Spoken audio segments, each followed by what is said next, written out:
Capacity वाढवलेली आहे. आणि पलटण तालुक्यात विचार केला तर आमच्याकडे फक्त 58% जमीन भिजते खाली, बाकीची अजून भिजत नाही. तरी सुद्धा यावेळेस आम्हाला थोडीशी कुणकुण लागली. आम्ही सगळ्यांना 100 गाड्या घेऊन आलो इथं. हा, तर कशासाठी आलो की आम्हाला असा अंदाज होता की आम्हाला आमच्या कळलं काय ते की आमचं पाणी हक्काचं ते कुठंतरी पूर्व बाजूला कुणाला तरी द्यायचं अशी चर्चा होती. त्यांचं पाणी त्यांना 100% द्यायचा विषय आमचा नाही. आमचं जे हक्काचं पाणी आहे ते आम्हाला द्यावं की जेणेकरून भविष्यामध्ये आमचे कारखाने चालतील आणि बाकीची पिकं गहू हरभरा वगैरे बऱ्यापैकी आमच्याकडे फळबाग आहे, त्या सगळ्या फळबागा जिवंत राहाव्या. आमचं हक्काचं पाणी आम्हाला द्यावं. आपली मीटिंग मध्ये चर्चा बऱ्यापैकी झाली.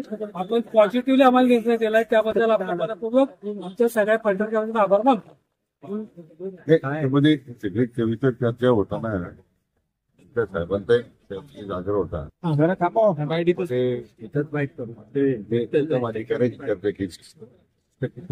पाणी कमी करून प्रश्न नाही.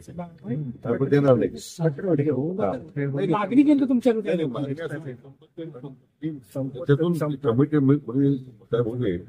जे कमिटेड पाणी आहे प्रकल्प, मी अगोदर सांगितलं की जे प्रकल्पामध्ये जे पाणी आपण कमिट केलेलं आहे ते दावर ते तत्व आपण स्वीकारलं नाही. तुम्ही प्रफुल्ल खरं पाणी दावर करायला लागले तर मग ते शेतकरी काय करायचं. मी पहिल्या हाच मांडला त्यामुळे असं कुठलं पाणी कमी करण्याचा प्रश्न नाहीये. फलटण तालुक्यातलं पाणी कमी करण्याचा प्रश्न नाही, त्याच्यावर अन्याय होणार नाही. मग आम्ही खात्री देतो.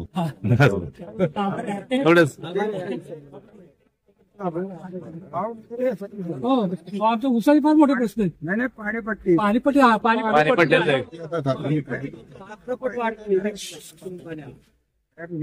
नको रे बाईट, तिकडे करूया बाईट करायची. सगळे प्रश्न चालू सर्व्हिस केला तिकडे पाठपुरावा असतो. सकाळी बोलणं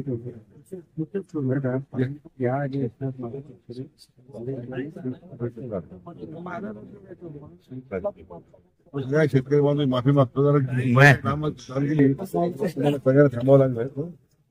दुसरं ग्राउंडवरच्या पाणी वापर संस्था, पाणी वापर संस्थेला ताकद काहीतरी दिली पाहिजे. पाणी वापर संस्थेला आमच्याकडे त्रास होतो. पाणी वापर संस्था लोक म्हणे रद्द करून टाकायचे.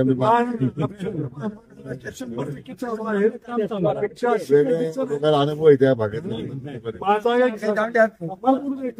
पाणी वापर संस्थेचे पैसे खाली सचिव कमिटी आम्ही करून तुम्हाला एक रक्कम भरतो. ते भरत असताना मला काही टक्केवारी तुम्हाला दिली लवकरात लवकर द्यावी आमची विनंती.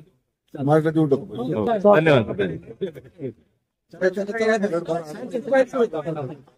हो 100% झालं.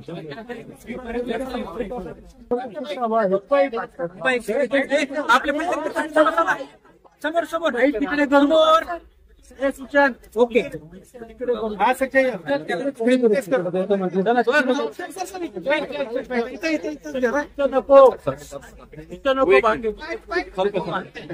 लावा ना.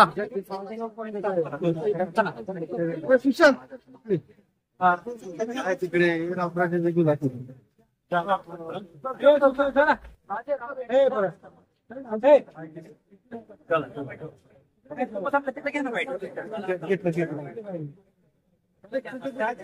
चला आता बाहेर चला.